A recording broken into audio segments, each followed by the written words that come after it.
Olá, sejam muito bem-vindos, bem-vindas ao iCast, mais uma forma da gente se conectar e você ser inspirado para algum tipo de evolução, conforme a tua percepção.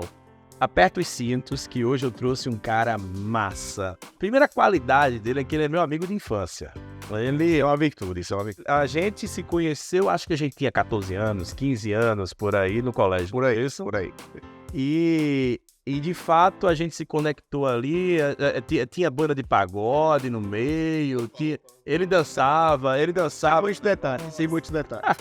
A gente chamava ele de boladinho, mas Muitos detalhes. isso aí são spoilers do passado, né? Mas a gente passa para 2023. Gente, a gente vai conversar sobre produtividade, a gente vai conversar sobre ser ágil, agora a gente vai conversar principalmente sobre ser humano, no meio de um mundo que muda tanto.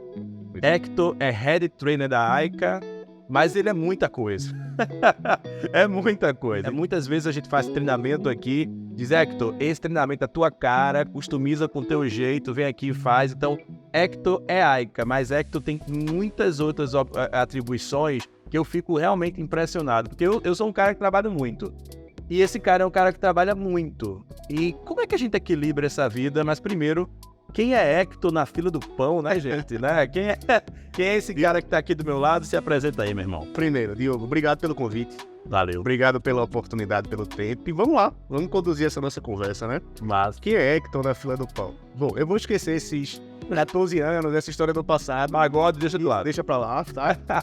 Mas, já entrando no tema, Hector é uma pessoa de múltiplos papéis. Eu acho que as pessoas na vida, elas assumem vários papéis. É verdade. Então, sou sim Head Trainer da AICA, tenho me envolvido em muitas agendas nossas que envolvem inovação, gestão ágil, produtividade, orientação para resultados, enfim, várias são as pautas onde a gente lidera aqui um conjunto de iniciativas e experiências. Exatamente. Mas Hector também é casado, Hector é esposo, Hector também é cristão e participa ativamente de uma comunidade. Você veio da igreja agora. Acabei de vir de uma agenda. Hector também é professor, e aí eu tenho algumas atuações como docente em instituições de ensino superior, programa de pós-graduação. Hector também é estudante, então hoje eu sou um aluno de um programa de doutorado, entre outras coisas, sabe? Entre outros papéis. Merece uma pausa assim. Caramba! Como é que ele faz tudo isso? Aí durante o horário comercial, entre 8 e 18 horas, eu tenho uma atuação como consultor de agilidade, como agente de transformação. Isso. Agile Coach, como algumas pessoas chamam por aí. Então essas são as múltiplas facetas que nós tentamos conviver ou manter juntas durante nossa vida. Mas não é fácil. Definitivamente não é fácil. Rapaz, só de ouvir eu já fiquei, caramba, é muita coisa. É muito interessante porque você é um cara que estuda muito, você é um cara que se conecta muito com o que você está fazendo. Você é um doutorando, né? Daqui a pouco você é um professor doutor. Verdade. E esse ambiente de estudar, de descer pro play, de ainda ter família, né? Ter amores e amigos, né? Esse equilíbrio da vida no mundo VUCA, e quem está nos escutando aqui vive um ambiente muitas vezes VUCA, trabalhando demais, muita responsabilidade, meta, resultado. Cadê você no meio disso tudo, né? Não é fácil. Não, eu diria que é fácil. E eu não me martirizo quando alguns desses pratos eles se desequilibram mais que outros, sabe? E a realidade nossa é que, de fato, nós vivemos um mundo VUCA, esse mundo que as pessoas chamam de volátil, incerto, complexo, ambíguo. Algumas pessoas chamam de muvuca, que ele deixa de ser VUCA e passa a ser, além de volátil, incerto, complexo e ambíguo, também de um senso de propósito e universal. Então tem muito isso, sabe? Mas quando você fala do meu lado ciência e do meu lado razão, quando eu desço pro play, quando eu entro em organizações para fazer experiências, eu acho interessante porque isso me coloca numa situação de cientista. E como cientista, isso vale para o mundo corporativo, mas vale para mim mesmo. Isso. Então eu gosto de dizer que as pessoas elas precisam ser cientistas de si mesmo. Tudo na vida é você buscar se conhecer e se experimentar. Às vezes, aquela rotina, aquele conjunto de iniciativas que você toma para equilibrar um prato na sua vida pessoal, dar mais atenção à sua esposa, a filhos, ou outro prato quando você está num papel de estudante, elas são experimentações que você, em algum momento, você vai requerer um desequilíbrio de um lado, um equilíbrio do outro, e você vai encontrar um caminho. Mas isso tudo faz parte de um conjunto de experimentações. Então a primeira coisa que eu falo é que nós precisamos ser cientistas de si mesmo. Buscar, experimentar e entender o que é que funciona para mim. Porque não é sobre receita de bolo. Não é sobre trazer um roteiro pronto que funciona para mim, vai funcionar para Diogo, vai funcionar para você que está escutando. É sobre criar um processo onde esse conjunto de incertezas que nós convivemos nos coloca num contexto de adaptabilidade que nos faz sobreviver, sabe? Eu acho que a conversa é muito sobre sobreviver e menos sobre criar um roteiro pronto para alguma coisa. É claro que a gente poderia conversar e descer filosoficamente sobre essa coisa de sobrevivência, sobre como a sociedade está, o quanto isso é certo ou errado, legal ou não legal, mas o rolê aqui de fato é sobre, cara, tem gente conseguindo equilibrar os pratos de uma maneira interessante, mas no final de tudo, a gente vai precisar começar a construir hábitos. A gente vai começar a entender quem nós somos. E aí não tem a ver com... A partir de hoje, acorde de 5 horas da manhã, toma um banho gelado, mergulha no gelo. Quando eu faço a boa parte disso, aí não tem a ver com isso. Exatamente isso. Meu irmão, tomar banho gelado de 5 horas da manhã pode funcionar pra você, pra mim, mas pode funcionar pra quem tá assistindo. Agora, simplesmente rechaçar isso, dizer que não funciona, que não é fórmula e não ter a sua fórmula, pode ser um perigo. Perfeito. Pode ser um perigo. Deixa eu pegar esse gancho, Diogo. Já pegando um gancho no Clube das 5, não dá para ignorar que existe ciência em torno disso. Sei. Se muitas pessoas fazem, alguma coisa dá certo ali que faz sentido. Exatamente. Mas também não é sobre aplicar uma fórmula para mim mesmo. Pegando esse exemplo especificamente do Clube das 5, muito mais importante do que acordar cedo é saber o que você faz enquanto você está acordado. Amém. Porque muitas pessoas elas conseguem acordar cedo, mas têm rotinas improdutivas. Isso. Elas não conseguem produzir no tempo que ela tem acordado. Então é muito mais sobre o que você é capaz de realizar do que propriamente sobre acordar ou não. Mas eu não ignoro o fato de que existem inúmeros benefícios, por exemplo, de acordar cedo, de criar uma rotina de ativação. Isso. Que aí envolve um conjunto de comportamentos sequenciados, que isso as pessoas chamam de hábitos. Isso. Vocês instalar hábitos para que nós possamos criar ambientes saudáveis, rotinas de ativação, uma maior capacidade de entregar ou não algum determinado ponto. Isso. E é sobre isso, sabe? Não é sobre a fórmula pronta. E aí eu falo muito de que, assim, não é também sobre fazer revoluções em si mesmo. O que eu tô querendo dizer com isso? As pessoas, elas acham que criar uma rotina ou instalar, quase que instalar o software, né? Instalar um hábito... Mas só TI desse jeito, né? A pessoa Instalar um hábito é como se você fosse, de uma hora para outra, conseguir instalar um conjunto de softwares em si mesmo. Mas vamos lá. Eu quero agora ter uma rotina pela manhã super produtiva. Aí eu vou acordar cedo, tomar banho gelado, fazer meditação, ficar em jejum até uma determinada hora, fazer exercício físico, práticas de visualização, práticas de silêncio ativo, tudo de uma única vez. Existe grande chance dessas coisas não funcionarem. Rapaz, tem um livro que eu li que é muito interessante, que se chama A Única Coisa. Esse livro ele fala que quando a gente define fazer muita coisa, a gente acaba sem fazer tanta coisa assim. É tijolinho por o título do livro devia ser Tijolinho por Tijolinho. Vamos trazer ele para nossa linguagem, né? Tijolinho por tijolinho. Eu fiz uma formação agora recentemente que a treinadora disse uma coisa que eu adorei. Que a gente que é de alta performance produtiva e tal, a gente quer fazer tudo de uma vez só, né? Você que tá escutando a gente pode ser uma pessoa assim, que é rápida. Vamos resolver, né? Vamos resolver esse BO. E eu sou assim, bora resolver, bora implantar tudo. E na ânsia de implantar tudo, você acaba não implantando muita coisa. E ela disse uma coisa interessante, você tem que ser silencioso com a mudança. Silencioso. Eu disse, cara, silencioso com a mudança, não faça barulho demais. Porque senão você vai acordar as resistências mais ferozes. Tem a ver isso... Total. Eu já escutei de outra forma, mas é sobre isso, sabe? É sobre não fazer revoluções e fazer evoluções. Nossa. Muito melhor é você fazer consistentemente uma coisa que é importante, que é o principal, que é o 80-20 daquela geração de resultado, do que você fazer meia boca, ou você fazer parte ou mal feito um conjunto de coisas. Caramba. É muito mais sobre começar a terminar as coisas. Então vamos pegar um exemplo bem prático. Eu tenho um grande desejo de ser um triatleta. Sei. Triatleta envolve você correr, nadar e pedalar. Socorro, Jesus. Ótimo. Aí vai lá o ansioso da vida, contrata uma assessoria para aprender a correr, nadar e pedalar. Cara, eu nunca nem consegui correr 10 quilômetros. Quiçá criar uma agenda múltipla de 3 modalidades para conseguir atingir esse resultado. Por que não eu crio o primeiro hábito de correr? Isso. Depois que eu criar o hábito de correr, a distância ela vai ser um resultado, é o progresso, é o jogo do progresso.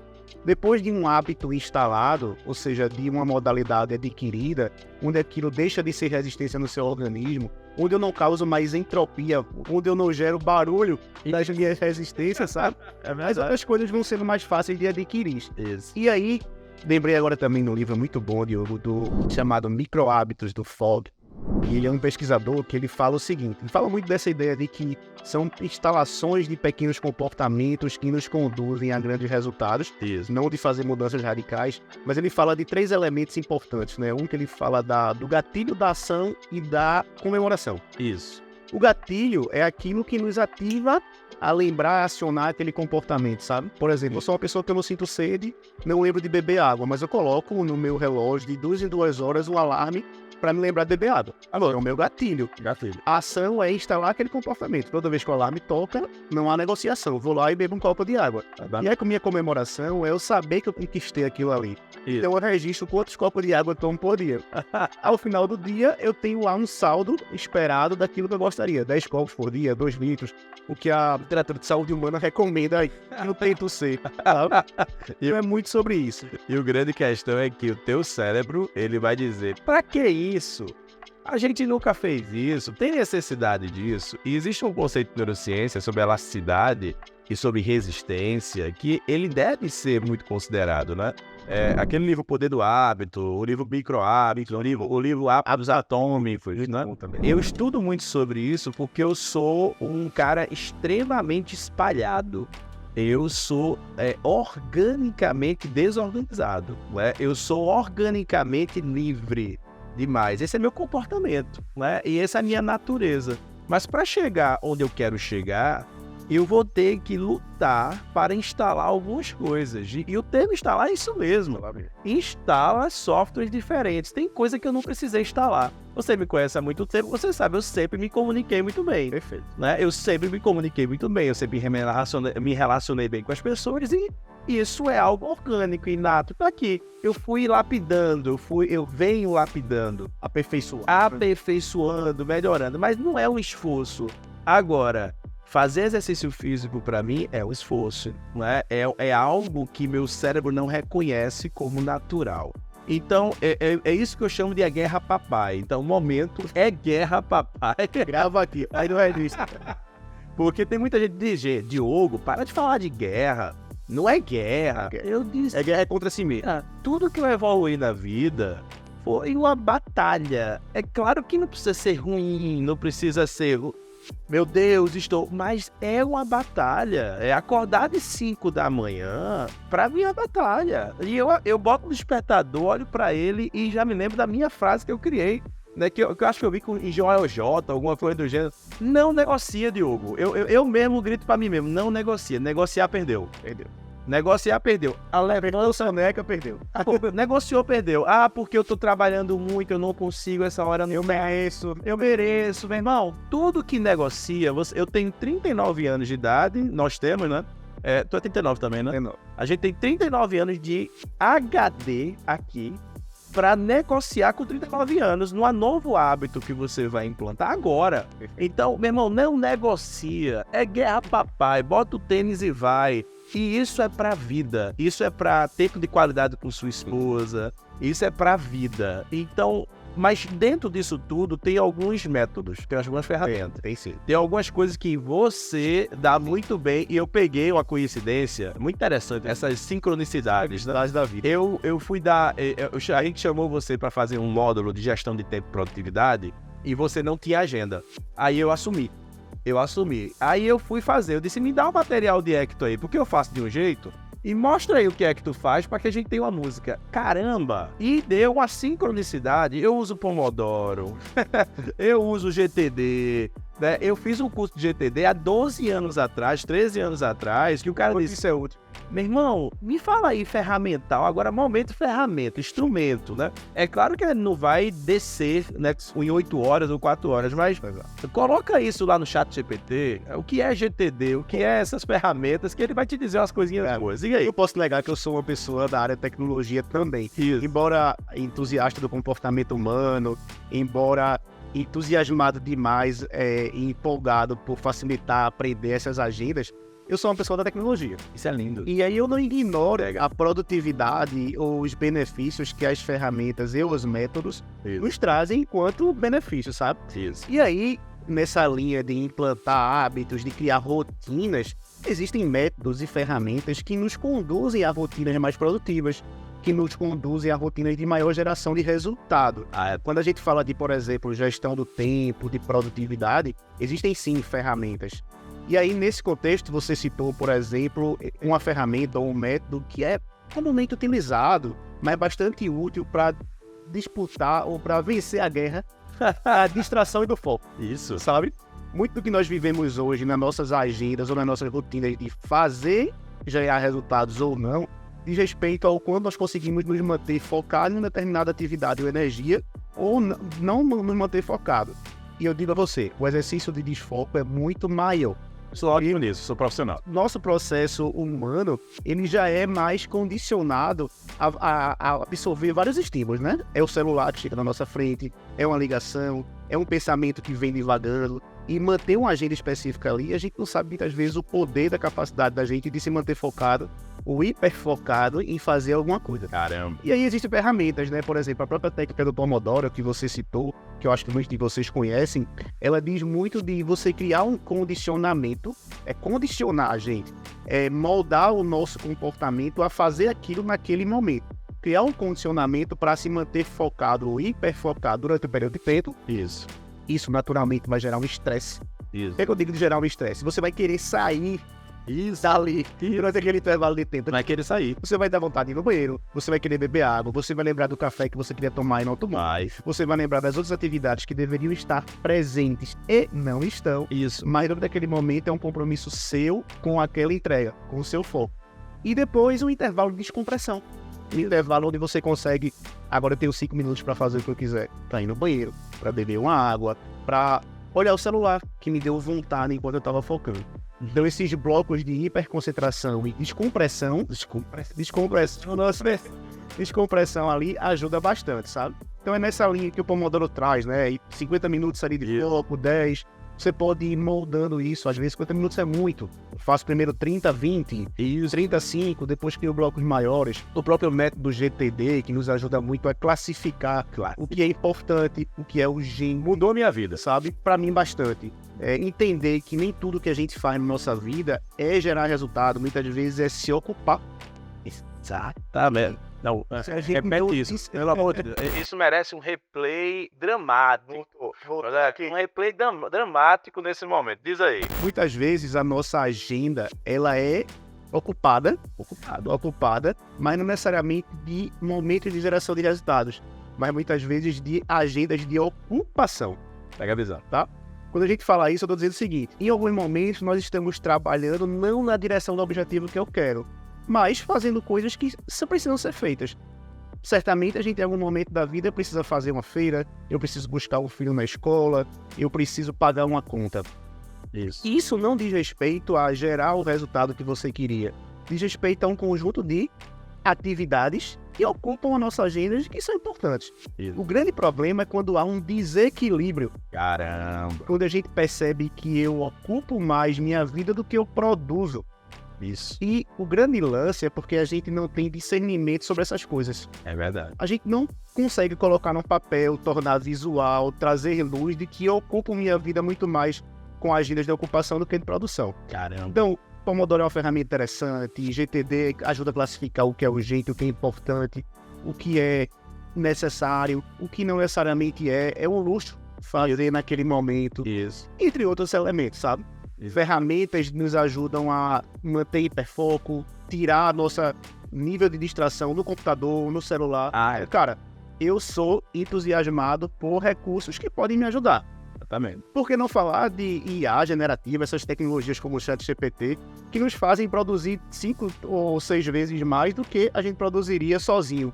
Exatamente isso. Se você vai construir um conteúdo para a internet, por exemplo, vai lá, utiliza esse recurso, aproveita esse recurso para produzir um pouquinho mais. Gente, É muito sobre isso, sabe? meu amigo, eu me lembro muito bem que quando eu fiz, eu estava com muitos projetos, como gerente de projeto de consultoria, eu disse, eu não estou dando conta.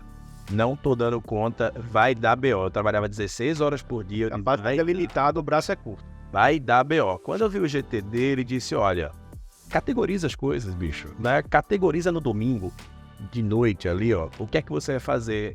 E tem uma pegada de o que é delegável. O que não é seu? Verdade. Qual é a reunião que você não precisa participar? Qual é o job que você não precisa fazer? É para sua equipe fazer. O quanto a tua equipe tá deixando de resolver as coisas porque você resolve. Sim.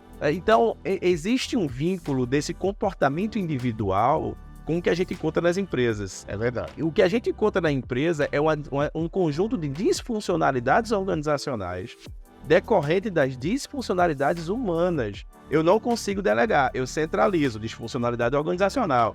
Eu não consigo me comunicar bem com minha equipe para passar as tarefas de uma maneira rápida e ágil. E aí vem, e a gente está finalizando essa conversa, a conversa está tão boa, que a gente passaria aqui o dia todo, mas no mundo de microlearning, o mundo de 5 minutos, de 15 segundos, 20 minutos é a eternidade hoje em dia. Posso fazer 2, 3, 4, só não dá. E aí, para finalizar essa conversa aqui, tão boa, Hector, mundo corporativo.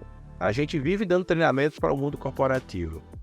E eu vejo muitas patologias ali no mundo corporativo. E uma das patologias é o excesso de trabalho, o excesso de ocupação, rebatendo na saúde mental das pessoas, o uso de tarja preta cada vez mais exponencial, né, dentro dos ambientes individuais nas organizações preocupadas com isso e o que isso tudo tem a ver com Agile.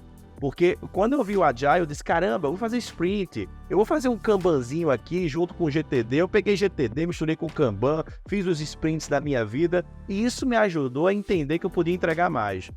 O que é que tem a ver esse ambiente de saúde mental, né? Esse ambiente de produtividade com saúde mental, né? O quanto eu ser produtivo, eu olhar para isso com carinho, por meus hábitos, isso ajuda eu estar bem, eu estar melhor como ser humano. Perfeito. É isso. Bom, as patologias são muitas, tá? São muitas e as organizações, elas são formadas de pessoas que elas têm no seu organismo instalado softwares que as conduzem a mais centralização e menos colaboração, a mais hierarquia e menos ambientes mais horizontais, ambientes onde promove uma maior autonomia. E todas essas disfunções, elas trazem para as pessoas consequências. Isso. Tá? Consequências essas que muitas vezes onera a organização, mas onera também o indivíduo. E essas consequências, elas recaem na sua vida pessoal e nos outros inúmeros papéis que a gente tenta administrar na nossa vida, que é única. Mas o que isso tem a ver com a agilidade? A agilidade fala muito sobre alguns elementos, ou princípios e valores. Isso. Entre eles, é muito mais sobre adaptabilidade. Como nós conseguimos manter o plano, que é tão importante nas organizações, mas mais do que seguir o plano é se adaptar às mudanças, entender quais são as respostas que o meu território está me colocando, para que eu possa adaptar minha agenda, minha estratégia, meu comportamento, sem sofrer com isso. Isso. Outra coisa, agilidade diz muito respeito a você transformar um ambiente que ignora a capacidade, que a gente chama esse sistema empurrado, para um ambiente que avalia o que nós somos capazes de fazer. Ou seja, que considera que não dá para abraçar um mundo. Então, mais importante do que ter 15, 10, 20 objetivos estratégicos, mais importante do que fazer o planejamento estratégico de 10 anos, é a gente ter poucos, mas o que importa do ponto de vista de objetivos organizacionais. Isso. Eu acho engraçado que as empresas elas estão habituadas a começar e não terminar. Elas abraçam um mundo Ou seja, é muito mais sobre parar de começar e começar a terminar. É muito mais sobre ter menos uma cultura de planejamento e mais de fazejamento, de realização, sabe? Então, as práticas ágeis, elas nos ajudam a entrar nesse modelo de comportamento, de atuação, de olhar mais para o indivíduo, de nos adaptar, de considerar que a nossa capacidade é limitada, de entender que o plano é importante, mas mais importante do que isso é se adaptar às mudanças, entender que contratos são importantes, mas escutar o cliente é importante, e criar agendas mais flexíveis, agendas mais adaptativas. Qual é a consequência disso? A gente entender que existe limite na nossa capacidade de atuação. Exatamente. E a gente conseguir colocar esforço no que realmente importa. Porque, cara, nem tudo que a gente coloca no nosso plano é que vai gerar os 80% de resultado. Então, o que é que realmente importa daquilo ali? Vamos fazer constantemente, bem feito, e concentrar energia no que realmente importa. Isso é capaz de revolucionar ambientes, do que efetivamente tentar instalar um conjunto de estratégias, tentar instalar um conjunto de ferramentas, ou, falando nossa vida pessoal, instalar um conjunto de comportamentos que nos conduzem muitas vezes a parar no caminho, não chegar aos resultados finais. Meu amigo, que bálsamo, bicho, né? Se a pessoa que assistir esse vídeo com papel e caneta na mão, como eu costumo dizer, com papel, caneta e amor, com vontade de evoluir, só os bullet points, né, os grandes pontos dessa conversa já geram algumas coisas de profundidades necessárias. Eu preciso mergulhar. Já finalizando a nossa conversa, e que conversa massa, meu amigo, que conversa massa. Já finalizando, queria que Hector falasse para você.